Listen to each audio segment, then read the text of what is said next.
Aloha, and welcome back to a special episode of Talk Story with House Majority. My name is Della Belatti, and I serve as the House Majority Leader for the Hawaii State Legislature. It's been almost 2 months since the end of session, and I'm so excited to be back here with Alelo to bring you a series of 4 special episodes throughout the interim. For this episode, I'm focusing on children and young adults who have not only weathered the pandemic, but managed to do some really incredible things for their communities and for themselves. Before we go to that, however, I have to mention that there have been some new developments with 2021 legislation. Yesterday, Governor David Ige issued his notice of intent to veto list to the legislature as required by the state constitution. We will have to consider what to do if and when the governor vetoes these bills on July 6th. We have 3 options: either to allow these vetoes to go into effect, to come in and override, or to come in and deal with some of the objections that the governor has and do a possible special session. Both House and Senate are under discussion now to determine what to do if the governor vetoes any one of these 28 bills. For now, I'd like to turn back to our guest. Our very first guest is Charla Teves, who coordinated the 2021 End Hunger Hawaii Summit. Welcome, Charla. It's a real pleasure that you're here with us. I'd like to start by having you introduce yourself a bit to our audience. Who are you? What school did you go to? What school are you going to? Some of that basic information. Thank you so much for having me here. It's such an honor. And my name is Charla Teves, and I just graduated from Marino High School this past month, and I am going to University of Hawaii at Manoa in the fall.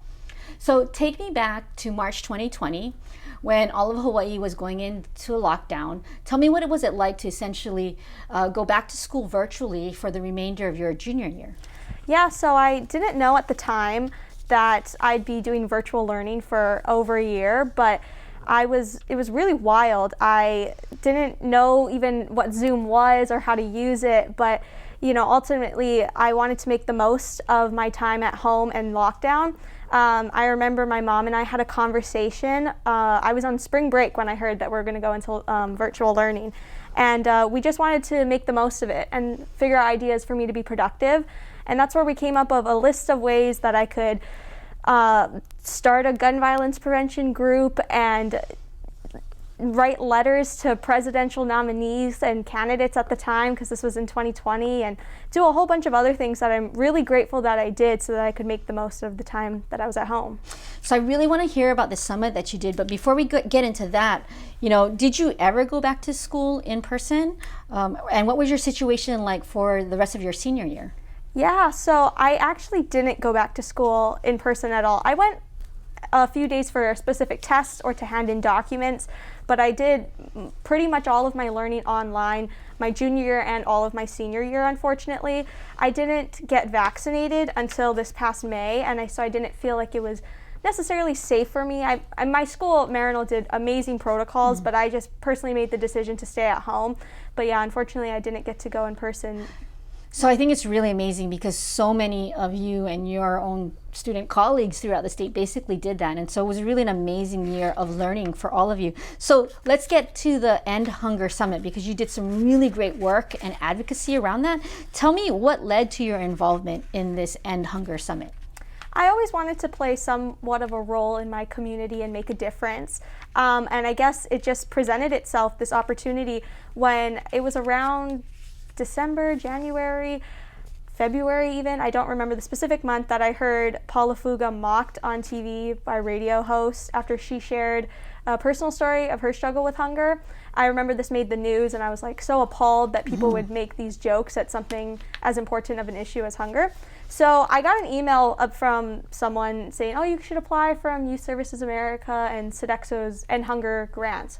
And I was like, I think it was called the Stop Hunger Foundation grant. I was like, why not? So I was so mad at these DJs, why not?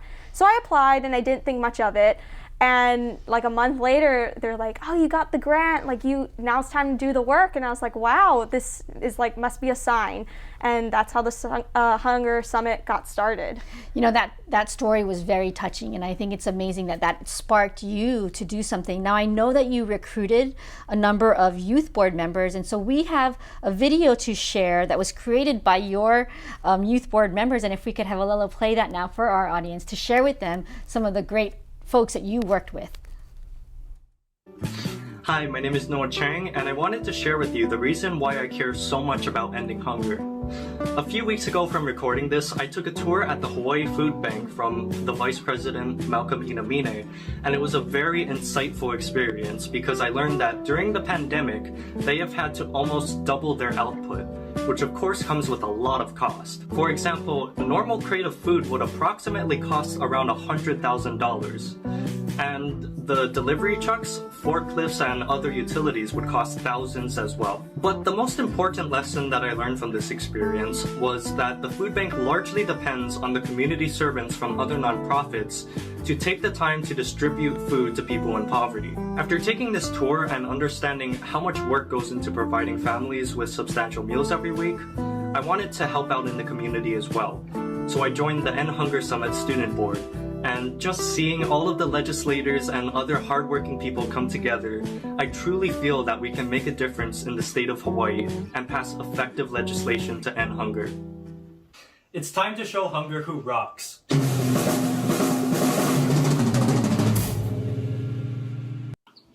Hi everyone, I'm Summer Nishida and I'm currently a senior in high school, and I've participated in many organizations including Students Demand Action, which actually registered over 100,000 voters leading up to the 2020 election.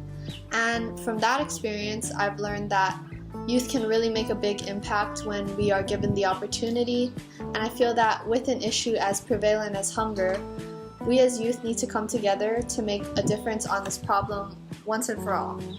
We'll eventually be inheriting this world, and I know I want to see a world where people and families don't have to worry about where their next meal is going to come from, and there are actually many ways you can get involved. So participating in the summit alone is one way, since it raises your awareness and it can invoke conversation amongst you and your peers.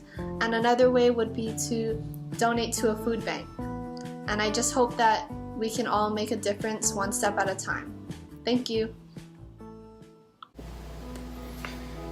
Hi everybody, my name is Keo. When Charla asked me to be part of the summit, I agreed. But the first thing that came to my mind was a fridge, plenty of food. I'm lucky to not have undergone a state of hunger, so my words cannot be taken as a person who has experienced foodlessness. Still, I think the imperative and importance of ending hunger is intuitive. I've had days, as I'm sure others have too, where I didn't cook a meal for myself because I was tired. And when I was hungry, I would feel sluggish at work and unmotivated to be attentive in class. But if I still wanted to, I could still snack on something or get a delivery. For those who haven't experienced a fridge plenty of food, I can only imagine how demoralizing it feels to not be able to rely on anything to get through the day. We can only imagine that for those who involuntarily lack access to food, hunger means something totally different. For those with food, like when my stomach growls, it asks for food that it knows is accessible. For those without food, a stomach growl is another cruel wake. Food is necessary to stop debilitating hunger. If I'm less productive when I'm hungry, there are people who are unwillingly unproductive because of their food insecurity. While many see food as a basic necessity, the access to it and the choice in it is a privilege. For all of us to be fully part of our community and to expect total engagement, we should not be complacent on anyone's hunger. Thank you. Aloha everyone, my name is Damian Yamane. I'm 16 years old and a junior at Merrill High School. I'm a part of the student board for this event. Today, I'm going to be talking to you about how important it is for youth to act, especially to end hunger. According to Feeding America, there are about 42 million people in the country who may experience food insecurity. That is, not being able to access enough affordable and nutritious food. Could you imagine about 13% of the United States population is in risk of going hungry? These people could possibly include someone you know, your neighbors, friends, their families, their loved ones. Today, we often glance at the television or look to a newspaper to see the latest problem that broke the news. I'm going to ask you, do you ever look at those problems and think about what you could be doing to solve it? That is good. To solve the world's problems, you must start with a bright idea. Therefore, looking to America's youth is probably the most amazing thing we could be doing right now. Although we may not be the oldest, or have experienced everything there is to life, youth present a fresh look at the problem. Think about it. The next generation might just be the one that establishes a breakthrough in science, finds a cure to cancer, and maybe even solve hunger. You probably thought of a good idea once, and wondered what would happen if that idea were to become reality. Hunger is not something that can be solved in a day, or maybe not even anytime soon. However, I am challenging you all to take a stand. Visit a local food pantry. See what they're doing to help those in the community. Look online. See all the organizations out there working diligently to provide for the countless individuals. I want you to find something you think will help feed the hungry, and do it. It does not have to be a lot, but every food can, every dollar spent, every donation given makes someone's day better than yesterday. Share your ideas, get them out there, and make a change. Thank you. I'm going to dedicate this win to ending hunger.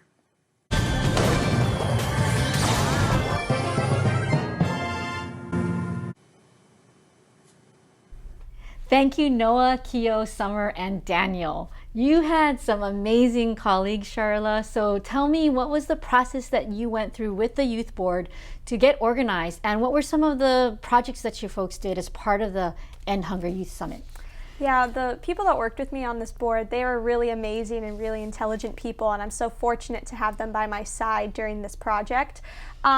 We definitely did a lot of different things. They definitely helped plan the summit so much. I mean, it wouldn't have been the way it was without them.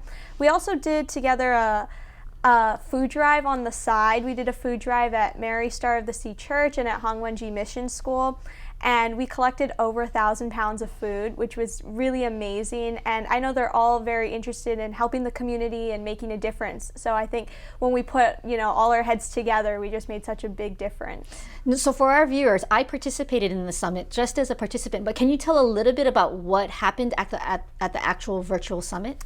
At the summit itself, we brought legislators, a few different ones, I think like 5 legislators, to speak on their opinion, or I guess viewpoint, of hunger and how we can help solve it. We had a panel of law students who proposed possible legislation or solutions that could be enacted maybe in the future as a way to address hunger, such as a statewide food strategy or school gardens, things like that. We had the youth board with their amazing video, and we also had volunteers from the Hawaii Food Bank and Sodexo, who have both been really incredible during this process, talk about possible solutions to ending hunger. So you really involved a lot of community stakeholders, and that's precisely what we do here in the legislature. So can you talk about how you made those contacts, how you worked with the community, what you learned from that community process? I think the first step was just like getting my idea out there, because I think everyone, when it comes to an issue as important as hunger, I feel like everyone's so willing to help because it's just so important. So I think I emailed like all the legislators, and I emailed a lot of people from the food bank and Sodexo, and from there it was like a lot of help was just rolling in, which was I'm so grateful for, because I could not have done it on my own. And it was just like once one person reached out to me, then another person did, and we all just came together for this cause. And I will say the policy recommendations that were developed by the law school panel was very interesting. So is that something that you see as future steps for the youth board and for this summit?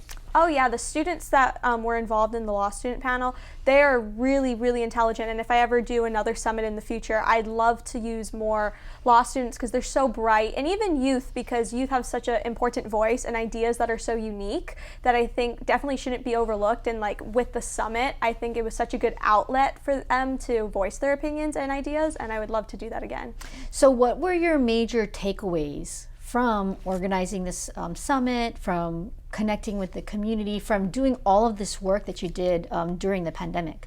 Yeah, I would say one big takeaway was that during the pandemic, there was so much negativity, but I felt like this was such a light at the end of the tunnel. Like, this is change that we want to see in the world. You know, it's cliche, but people are always like, be the change you want to see in the world. And I think this was one step towards that. And I think it was really such a good time to do it during the pandemic because so many people were struggling with hunger. And I guess another big takeaway was that, you know, my mom and I, we always talk about this saying and we laugh about it, but it's serious that opportunity dances with those on the dance floor. And I feel like when you have an idea, you should totally go for it because it can open so many doors and you can meet so many people and that idea can become a reality. I mean, I wouldn't be sitting here with you talking with you if I didn't do that. So I think it's really amazing. If people have an idea, they should go for it. Well, I think your mom sounds pretty incredible. You want to give a shout out? What's your mom's name? Melissa Pavlicek. All right, so she's incredibly skilled as well as a policy advocate here at the Capitol. So kudos to both you and her. I think she's very proud of you. What's next for our Ending Hunger Summit? I definitely want this End Hunger Summit to be an annual thing, and with other projects in between. I have something in the works maybe for December, but I don't want to share too much yet. But no, I definitely want this project to be continuing because it's just so important. And if I could raise like 1,000 pounds of food in the span of a few months, I mean, I wonder what I could do if I had like a lot of time to plan something. So I definitely want to continue this work. That sounds so excellent. And I know that the food bank put out that they're going to be having a food drive in August. So we'll share with our members later, our audience later, when those dates. Oh, there it is. Yes. Where people can go and donate food for themselves. Now, I want to know, Charla, what's next for you personally? Because this has been an amazing community project. But what about you personally? What are your plans? Well, I do plan to stay here on the island to go to University of Hawaii at Manoa. I want to study political science and someday be a lawyer. I think with all my passion for politics and advocacy, I think if I become a lawyer, I could make real significant change that way, and I would love to see that happen someday. Well, you certainly should think about running for higher office or for office sometime in the future, get your education, but I think you are well on your way. You have made a lot of people very, very proud of you, Charla. You have made the Marino community, your school, very proud of you. And I will just say, you know, we wish you the best of luck in all of your next future ventures, because I think it's going to be really, really fun to watch and see what you do.